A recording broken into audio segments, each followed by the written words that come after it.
Hello everybody, my name is Eric Tara Mullins, and today we're going to be learning a bit about anthropomorphism, using one of my favorite art programs out there, Clip Studio Paint.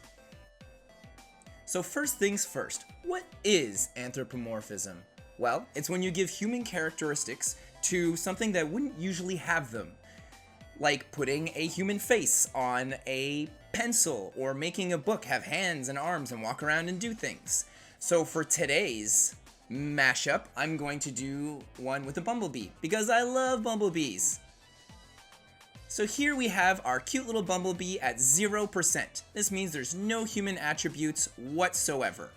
It's always fun to start off with one of these kind of creatures like this, and you're going to be looking at this drawing a lot. If not just the drawing, just references in general. Like, just keep pulling up references, always be looking at them, because there's a lot of qualities or little things that they might have here or there in their design that you need to continue to incorporate into your overall illustration when creating something that's anthropomorphic.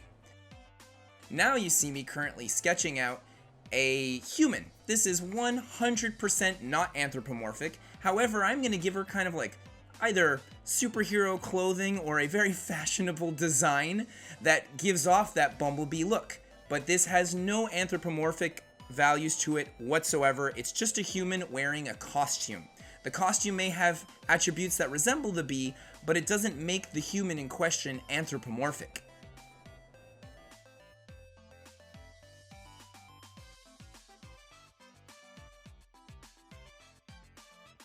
And now it's time for the fun part. What we're going to do is we're going to start adding little drops of percentages. 0% being the total bee, 100% being this human, and we're going to go through several stages of making something anthropomorphic. So let's start off with 20%. You'll see my little bumblebee girl here is going to have a couple of human features to her, expressions. I made her bipedal, so she'll be walking around like a human. I gave her eyelashes.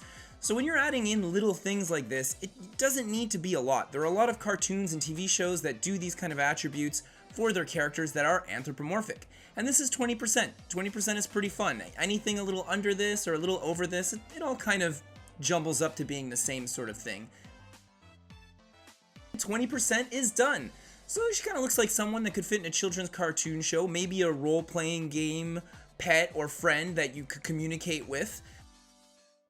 After that, we're going to go into 40%. This is when we start to add a lot more human attributes. So with 40%, we really start to make them much more bipedal.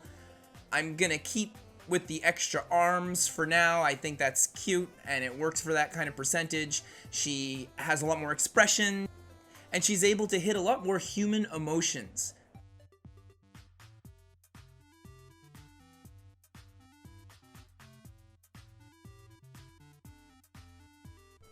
Moving forward in our percentages, let's take a quick stop at 50%. This next way of doing a creature design is a bit controversial within the anthropomorphic community, and that's by doing the cut and paste half and half. With 50% being human and 50% being your item or creature, it's strongly up for debate if this is actually considered anthropomorphic.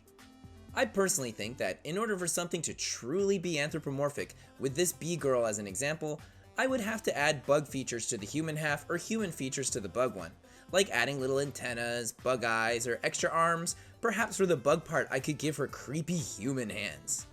However, if you think that the cut and paste is considered anthropomorphic, please write down in the comments why you believe so. I actually would love to hear your debate. And now we start getting into some of my favorite. 60%, I'd say anything from 50 to 70 is my personal sweet spot. I'm a huge fan of drawing monster guys and girls, and anthropomorphism is always the way to go for me.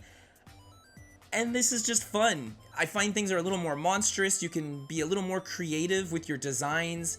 You can add extra fingers, give them odd little eyes, little quirks here and there that you wouldn't normally see on a human that make somebody have to look at it more than once to see all the extra things on them. I just love this design. I think it's super cute, super fun, and exotic. I know I may have already mentioned this, but it's very important to always look at your references. The entire time that I've been drawing this illustration, I had a little picture of a bee next to me. So this way I know what qualities I'm taking from that bee and from that human. Next up, we're going to be working on 80%. So at this point, she's going to have many more human facets to her, from anatomy to coloration. And this definitely includes some personality and human attributes.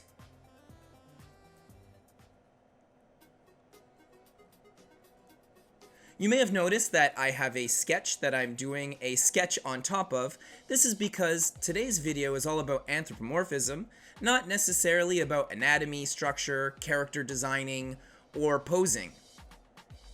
I didn't really want to focus on too many things here, so this way we get straight to the point and you see me just sketch out exactly what needs to be sketched out for these anthropomorphic designs.